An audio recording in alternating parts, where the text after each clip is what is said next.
Okay, so we're recording now. All right. I am really excited about this episode because I'm joined by Reza, who is a family friend and has been for a very long time. I've known Reza probably, I don't know, I was a About a teenager. decade now? Yeah, Yeah, about a decade almost. yeah, for sure. And just always a gentleman every time I'm around him. Usually it's not on the golf course, it's usually at dinner, but he is an avid golf player. So I thought he would be great to join us. So welcome and thank you. My pleasure. I'm actually glad you're doing this because this is a great idea. A lot of people could use this and it makes the world of difference for someone. Yeah, thank you. So, like I said, I really just want us to dive in into, and I have like a few questions, but I definitely want this to be more conversational. Sure. If I were going to say I'm invited to the golf course, I'm very young, maybe it's my boss who invited me, like what are some of the things that somebody should know before they go to the golf course? One of the topics that I've been researching is like, should you even go if you're not a golf player? That's actually a great question. So you should definitely gauge it case by case. You should see the setting of the invitation, right? And I'll give you a couple examples. If your boss is inviting you to go have a drink with just him and you and go mess around on the golf course, by all means go. If your boss is inviting you to an important business meeting and you're the fourth golfer and they're missing like a fourth guy and he's just filling that spot, you should come up with a good excuse why you can't go, because that can be very embarrassing if you're a complete novice playing with some people that are there either gambling or having a serious game. The thing about golf, and I'll start off with like this for you, I'll preface it like this: people don't realize how selfish golf really is. Golf is a very selfish sport in the sense that when you are out there, the only thing you should care about is your own game. And the only thing you can do on a golf course to upset other people is somehow affect their game. Mhm. So with that being said, most of the rules of golf are based around respect for one another. Etiquette is to avoid from interfering in someone else's enjoyment or their play of the game. So my point being, bringing that up is to say that if you don't know, then there's so many gaffes you can make that it's just a safer thing to not show up, and or as opposed to trying to remember all the etiquette rules to and people don't realize that a round of golf is not short. It's anywhere between 3.5 to 5, 6 hours sometimes. So you have to remember all these details. And I'm not sure you're going to enjoy yourself for 6 hours of you know, being worried and anxious the whole time. Right. And it's not easy either. You're not going to play well. Right. And so I guess that goes for if you are the person that is more of the expert, then you should not force somebody's hand to go play if they've already expressed that they don't really have experience. But And if to they're, that point, though, sorry to interrupt you, but to that point, if it was me, let's say I'll make it more specific. If it's me and I'm playing with three of my friends and it's not important, I will insist you come. And if he insists and he tells you, look, I understand, you suck. We're just having a good time and we're going to be drinking with the boys, drinking, smoking, whatever they might do, because the golf course is like a party out in the park. And by all means, join because it can be very beneficial. It is on the flip side, you're also spending 6 hours of bonding with someone not doing work, doing something that they prefer and enjoy, so it can endear you to them too. So it can be very beneficial. It really matters, I guess, your boss's temperament and the situation you're going into. So if you feel that your boss is the kind of guy that's very forgiving and is insistent upon you going, by all means, go. Just, you're going to be nervous, but go. right. Okay. Understandable. What do you wear to the golf course? What are Uh, like shoes that's and a good question. And that differs by where you're playing. If you're playing a private club, you're never going to wear denim. I would actually ask if they allow shorts, because there are several private clubs that do not allow shorts. You're going to wear a collared shirt. It's absolutely vital that you wear a collared shirt. I suggest that at all times. I mean, on a municipal course, you can go out in an A shirt and shorts, cut off jeans, and they'll take your money gladly because they're not caring about the etiquette as much as they are about money there. But if you're playing in a private setting or if you're playing with other real golfers, you definitely want to look more the part than not. So you definitely want to wear no denim, no shorts below the knees if you do wear shorts because it's frowned upon. Button shirt, three buttons. You don't need a full button up. Um, Hat is optional. You don't have to wear. I personally don't wear a hat when I play, but I suggest it if you have hair, which I don't. It's comfortable to wear a hat. I would Mhm. suggest it because you're going to be in the sun for a long time. The shoes are an important thing too. A lot of people show up to a golf course without proper golf shoes, and there's many golf courses that will not allow you to play without golf attire on your feet. You can usually pass with a good pair of sneakers that look like they have like trail hiking on the bottom, because you need some grip. The reason for that is because when you swing hard violently with your upper body, you need your feet to stay planted. So it's important to have traction. Mhm. That's basically the gist of clothing. And make sure you have the accessories for yourself too, a glove, some tees, and things like that as far as clothing goes. Mhm. Should you go out and buy new clubs, or is there a place like you can rent your own? So that's a great question too. Most courses have rental clubs there. And if Okay. they don't, your local golf shop may have rental clubs, but they may not. I definitely don't suggest you buying a new set for yourself if you're not planning on doing this more than once, because golf clubs are very expensive and it's a very big spend. Mhm. There's I actually suggest borrowing someone's clubs if you can. Okay. That is, then you'll have a slightly better set of clubs and something that you have to be less nervous about, because that rental set, you might break one and then you feel a little nervous. Um, you should definitely buy balls though. That's an important thing as far as equipment goes. Buy your own balls. You're going to need at least 12 if it's your first time playing, if not 24, and show up with enough balls so that you don't run out. Okay. Awesome. Should you bring your significant other with you to the golf course if you're being invited? No, definitely not. The way golf works is it's a head count game. If Mm. they're inviting you, they're only inviting you. There is no plus one. There is no, can I bring my friend along? Now, if they say golf is played in groups of 4 or 5 or less, but no more than 5. Okay. So that's the reality. And most of the time, a lot of courses frown on 5s. So 4 is the max. And just so you know, if even if you're not invited, and if you're just an individual trying to go out, most municipal or public golf courses will not allow you to go out just you and whoever you came with if it's not a total of 4. They will pair other people up with you in Mm. order to get the maximum money out of their course. They want 4 people going every 8 to 12 minutes.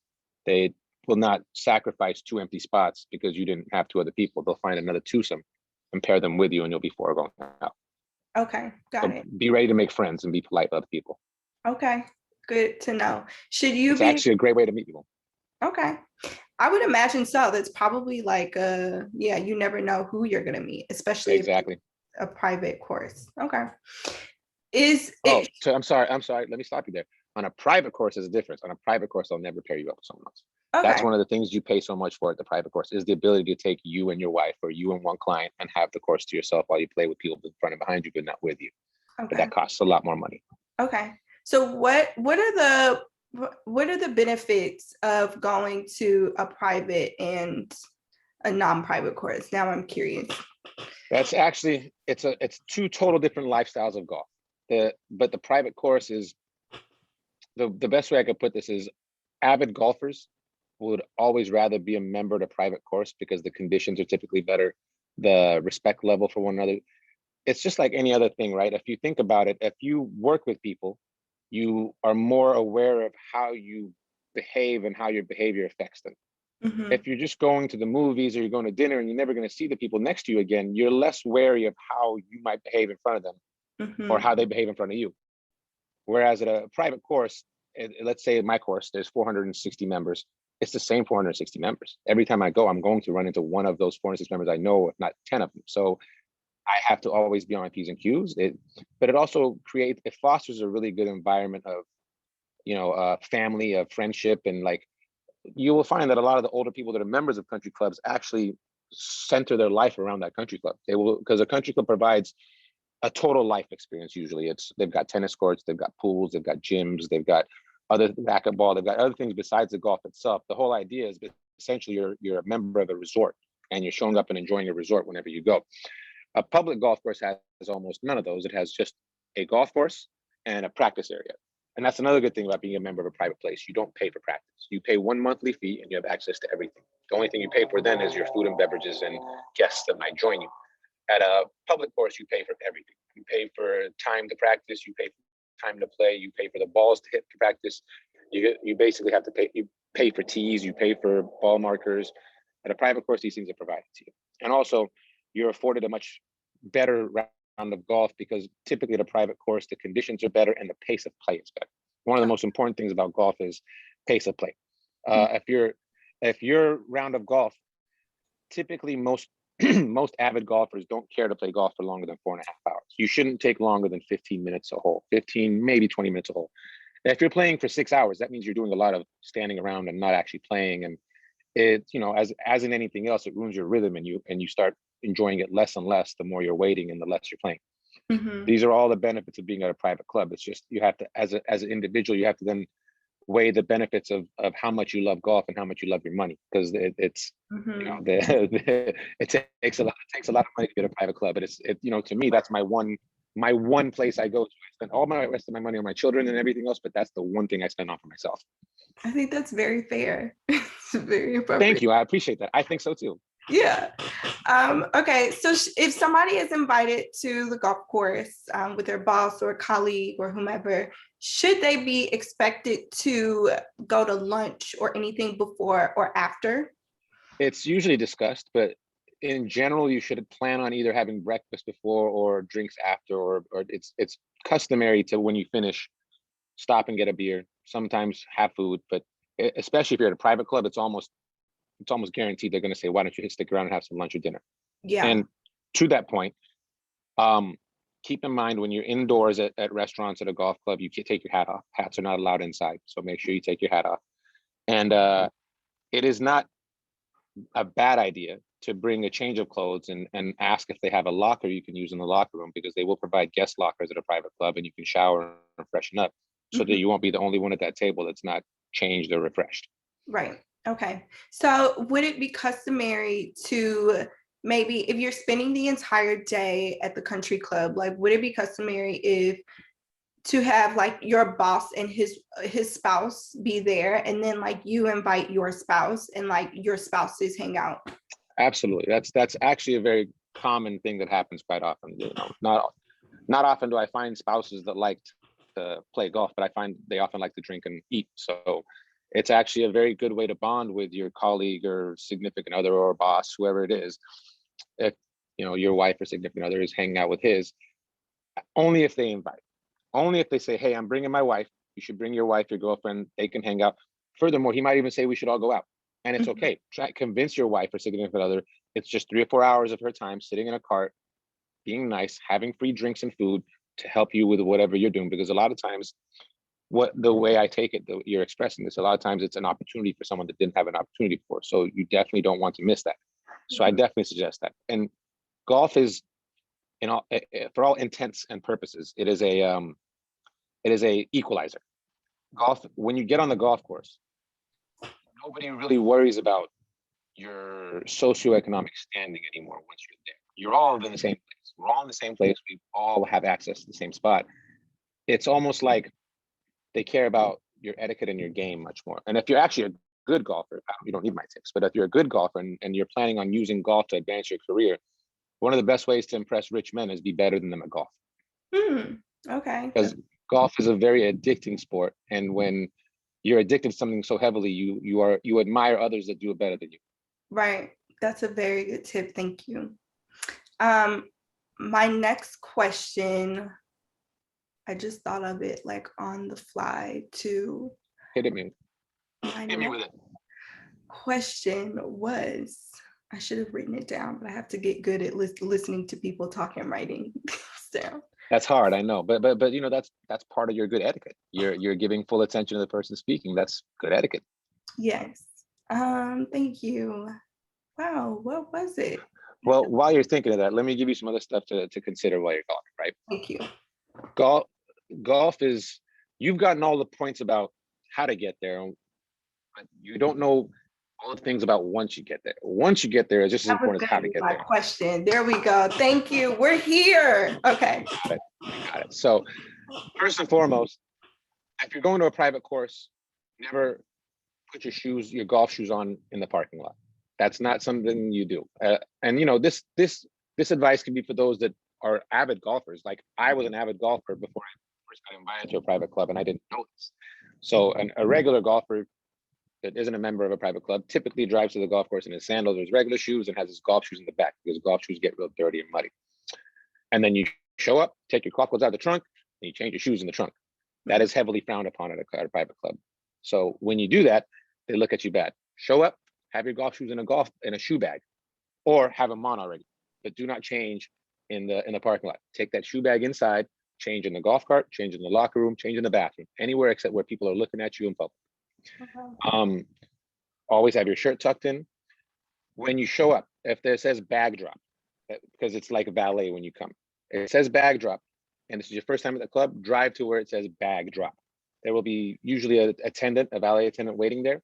Either you can get out and hand them to him, or you can literally just pop your trunk and say, please take my clubs. And he'll ask you what time you're playing with and who you're playing with. And he will usually take that and load it up on the cart for you. Before I go too much further, I'm going to just list the tipping amounts or ideas as I go. So instead of all at once, you tip that guy. You guys should tip that guy between $2 to $5 for doing that for you. The next thing you should do is always ask where the pro shop or the starter is. They're both usually the same thing. And you want to go in and check in there. So make sure you make your way into the pro shop or starter. Never take golf clubs inside of a building. Always leave the golf clubs on the ground outside. You'll see racks, you'll see other golf clubs sitting around. Most likely at this private club, you'll have already put your golf clubs on a cart waiting. So you don't always ride carts either. Sometimes you walk. So make sure you ask your boss, are we riding or walking? There's two options. And some people like to pull on a cart. Once you get inside the pro shop, you're going to let them know who you're playing with. And my suggestion, not everybody suggests this, but my suggestion is always try to pay for yourself. Now, a lot of clubs, they might not take your money. They don't take cash. I'll tell you that right now. No private clubs take cash. You're going to have to show up with a credit card, or they might not even take credit card and only be able to charge it to that member's number.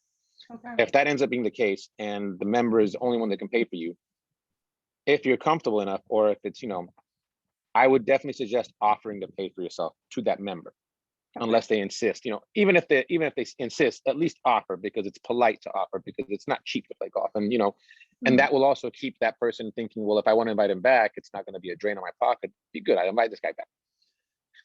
Excuse me. Once that's handled, ask them for a scorecard so you can get an idea of what the course looks like. They'll have a scorecard for you there. It's free. Should you need any things you did not buy or did not bring with you and you remember last second, the pro shop there will usually have it for you. They'll have balls, shoes, socks, gloves, clubs. And if you didn't bring clubs, you can ask them to rent clubs there too. And if you're planning on doing that, oh, I forgot the most important thing. If your boss tells you the tee time is at 11:30, do not show up any later than 11. The latest you can show up for a tee time is 30 to 45 minutes before. You have to be in the club, paid for, on your cart, ready to play 10 to 15 minutes before your actual tee time. Tee time means that's the time you should be hitting your ball on the first tee and moving and playing, not when you should show up and start getting ready to play. So please, that is the biggest pet peeve of real golfers. When someone you invited shows up late and holds up the whole process. Again, goes back to being selfish. You're slowing everybody else down for your personal selfishness, right? You don't want to do that.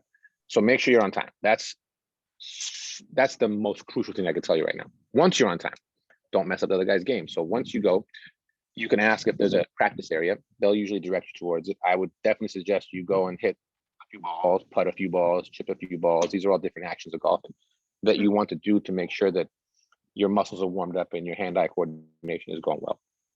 And then, 10 to 15 minutes before your tee time, make sure you've met everybody, you talk to everybody, you've introduced yourself, and you start heading over to the first tee. So that typically you want to be on the tee, which is the beginnings part, 10 minutes before your tee time, so that you're watching the group in front of you take off, so that you're prepared to go as soon as it's your turn, so that you keep the pace of play going. People will talk to you about pace of play a lot. That has to do with being prepared to play when it's your turn. So that's, it's very rude to dilly-dally when it's your turn. It's very rude to hold others up. It's very rude to be unprepared. Right. But once you tee off, teeing off, the tee box you'll see the markings for a tee box. It's the lower grass of tees. Do not stand in that tee box when someone else is teeing off. Some do when they're comfortable with each other, but proper respect is that tee belongs to that person teeing off. You don't stand on the tee box with them. You stand far away, out of their view, and stand still. That's an important thing. When someone else is playing at any point of the game, stand still and quiet. Do not make noise, do not move, do not distract them. Because again, it goes back to if you affect his game in any way, he's going to feel a type of way about you or what you did. So make sure you give them no reason to look at you sideways and say, you caused my bad shot, or it's your fault I did this. So it's to that point, appropriate to play the blame game on the golf course. it's not appropriate, but a lot of bad golfers do that. Okay. I despise guys that do that, but it's still part of the game, so you have to accept it. Okay. This extends to your shadow. That's something I want to express to all your viewers. Your shadow is your responsibility on a golf Mm-hmm. If your shadow is in the view of that person while they're swinging in any way, it is your Mm-hmm. responsibility to make sure it is not. Because if Okay. it is and you move, that person is going to see your shadow move, and that is also your fault. This especially pertains to when someone is putting. On putting, it is actually a known etiquette rule that you make sure your shadow does not exist between that person and their line to the hole. Make sure, and sometimes later in the afternoon, shadows get long. You might have to go 20 feet away from that guy to make sure your shadow doesn't reach him, but do it. It's very important. Now, also on the green, before we get there, the rule of golf is the person furthest away from the hole always plays first. Okay. When you first tee off, you all decide who goes first on the first tee. We throw a tee, we spin it. Some people decide, some people just give honors. That is all, that's arbitrary. But once you get past that, once you've all hit your balls, there's no more arbitrary. It's literally whoever is furthest away is first to act. Okay. So if my ball is closest to the tee and everybody else hit it further, I got to play first. And then if I hit it only halfway to the green and the other three hit their balls to the green, then I got to play again to hit it on the green. Now, once everybody's on the green, then the same still pertains. There's a hole is in one part of the green, and whoever's ball is furthest away from the hole is going to be the first one to putt. And it continues that way until the balls go in the hole. So if your first putt doesn't go in the hole, but it's closer than the other three balls, you mark your ball, and you make sure you don't step on anybody else's line. Look at where everybody else's ball is.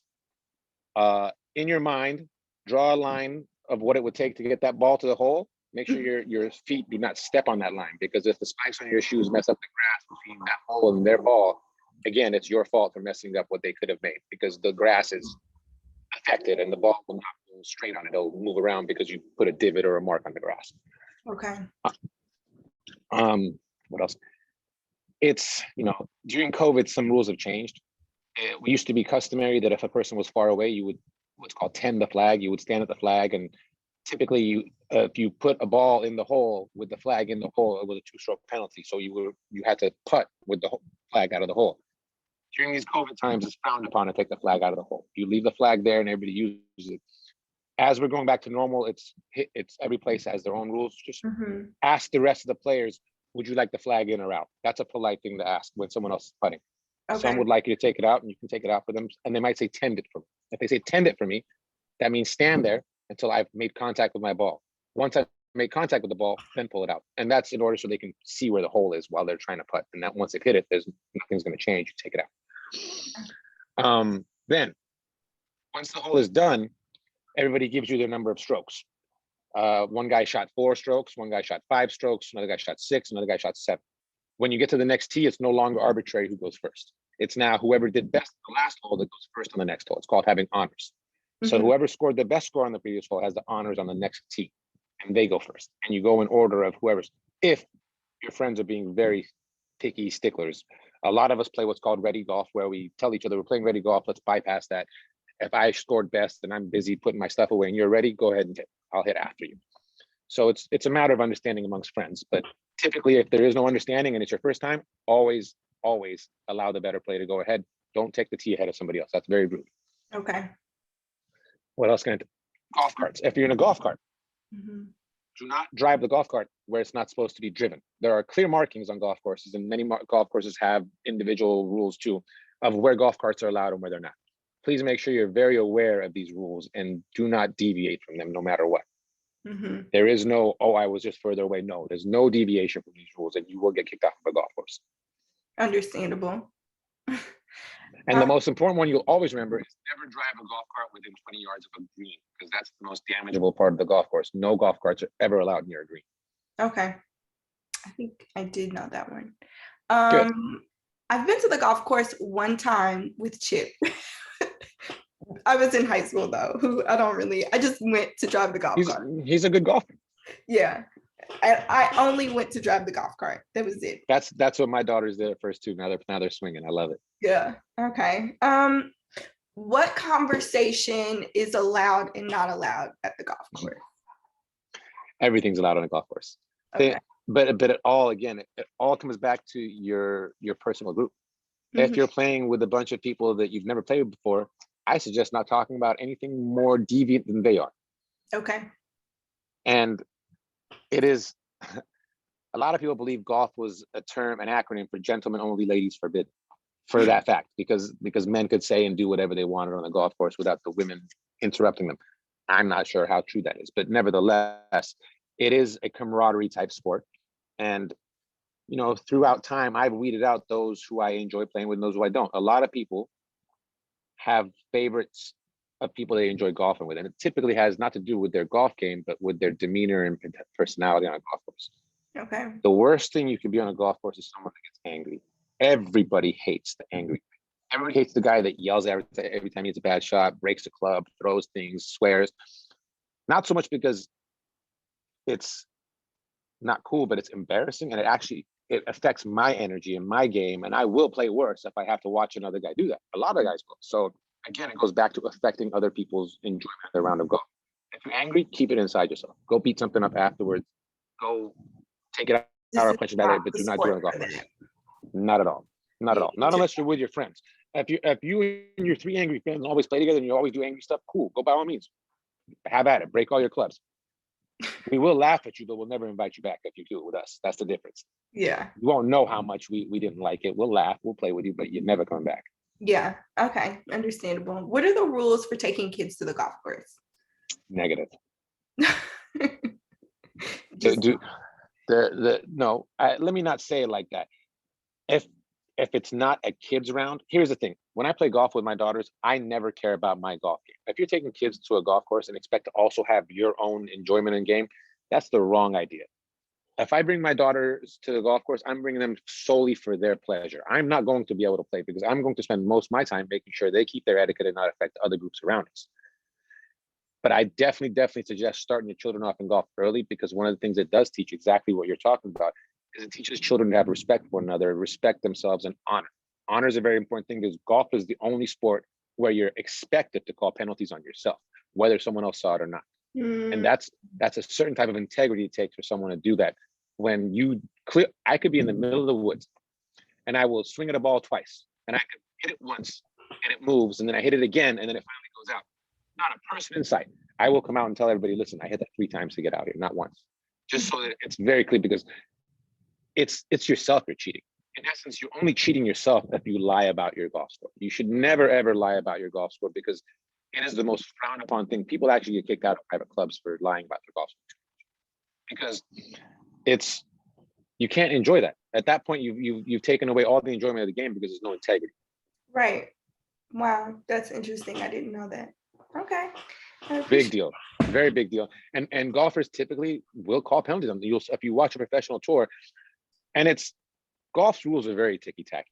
I mean, it's to the point where if I'm standing over a ball and my hands are on the club and the club is behind it and I'm ready to hit and the gust of wind blows hard and that ball moves, that's a penalty stroke for me, only because I was standing over the ball. If I was not standing over the ball and I hadn't addressed the ball and I wasn't going to hit it and the ball moved, no problem. But because I was already over it, it counts as a penalty. There's many ticky-tacky penalties in golf, but they're not just for you, they're for everybody. So realize that if you get called on it, someone else will too, if they do it. So just, life's never fair, but that's the reality of it. Right. Okay. Cool. What is there like the biggest, I guess, if we can rank this, I know we're running out of time. I scheduled okay. you. I booked 30 minutes with you. Is there like a big rule that anybody should just know before they go to the golf course? If they're invited, they don't know much, but maybe it's like the golden rule of golf.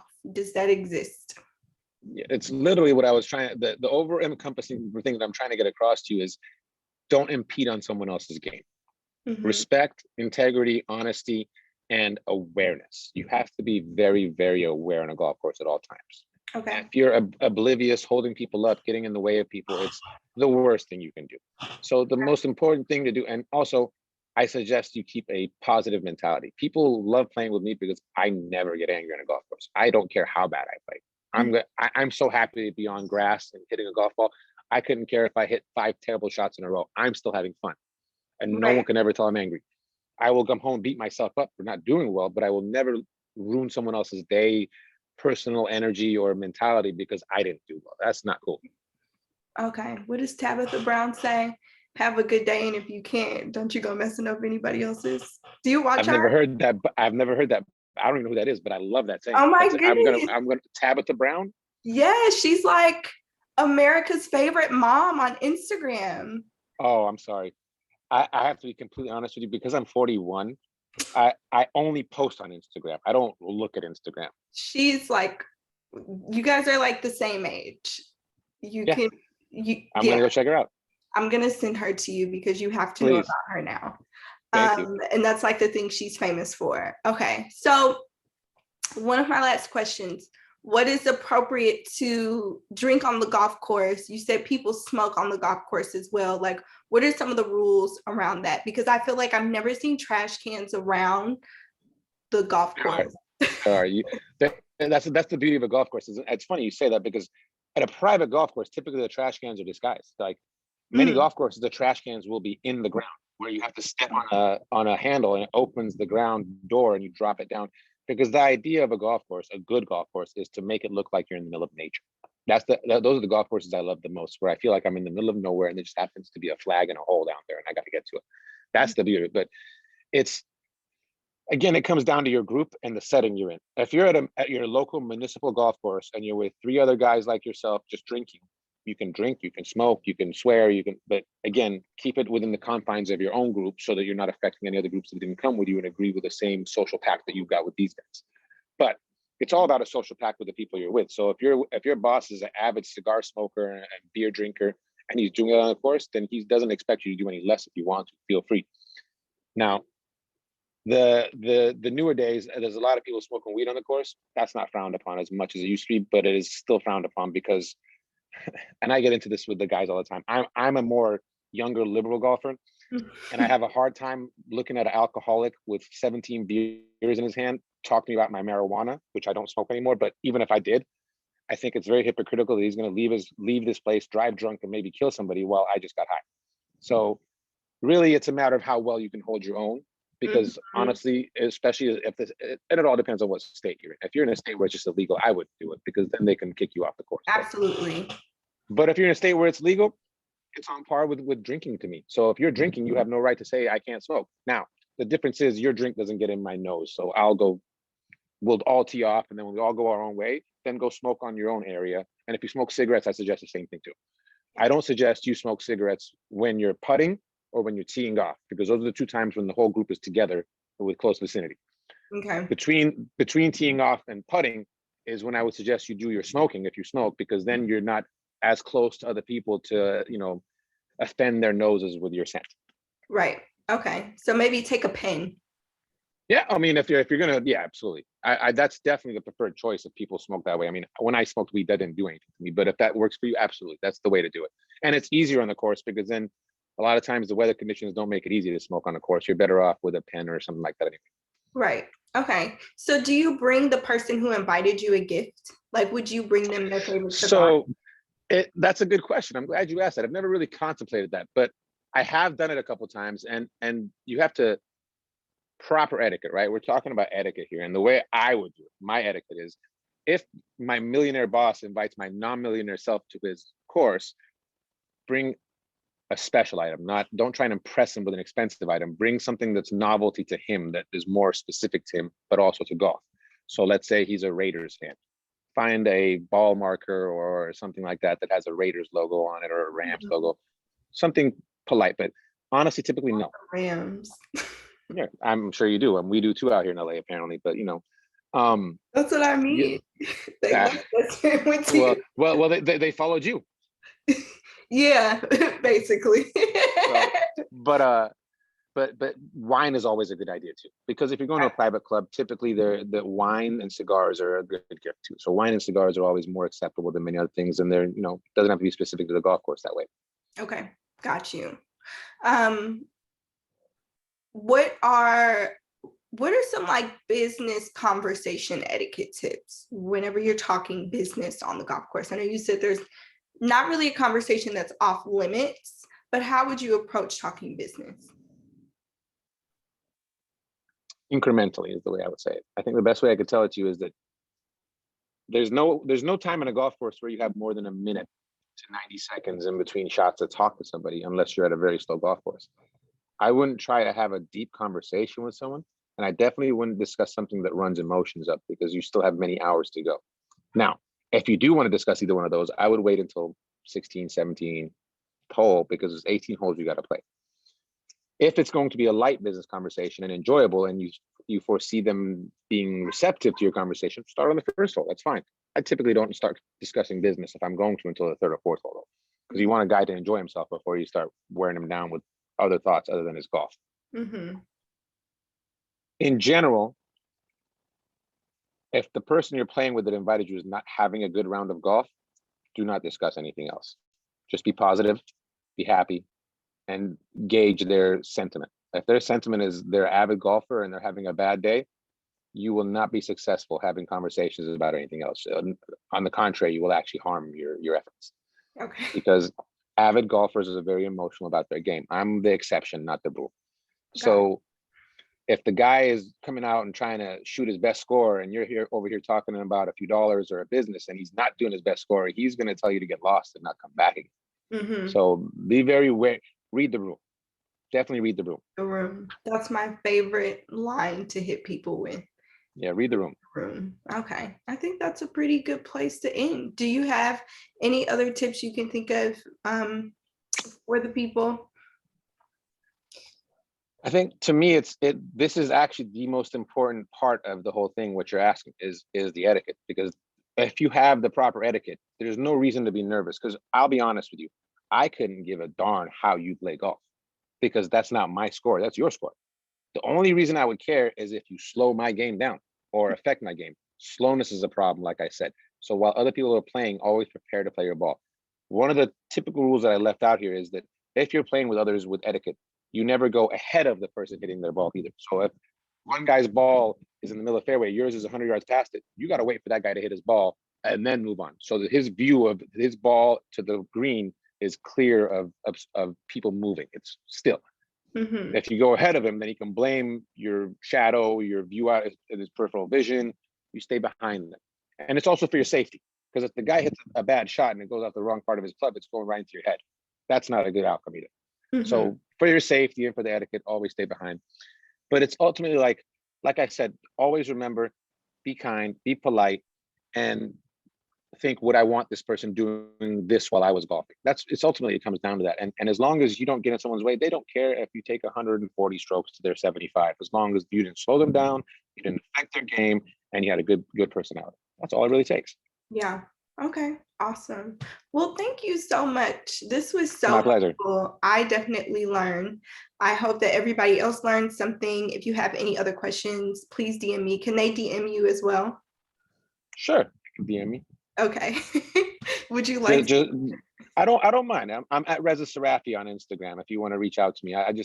I'm not very good at keeping up with that stuff. So if you want me to read the DMs, you might have to comment on one of my posts, because it's funny. I was just looking at this thing on Twitter where T-Pain found out about the request folder. I almost never tapped the request folder. And like I don't know if you've seen it yet, but he was scrolling through a whole video of hundreds of blue check people that have messaged him he never responded to for 2 years because he didn't know about the folder. I'm kind of like that. I mean, I have a family, I have a job, I have a text message, I have an email, I have everything else. I don't have time to go look at but if you need a response, by all means, DM me or write on my pictures and I'll respond to you.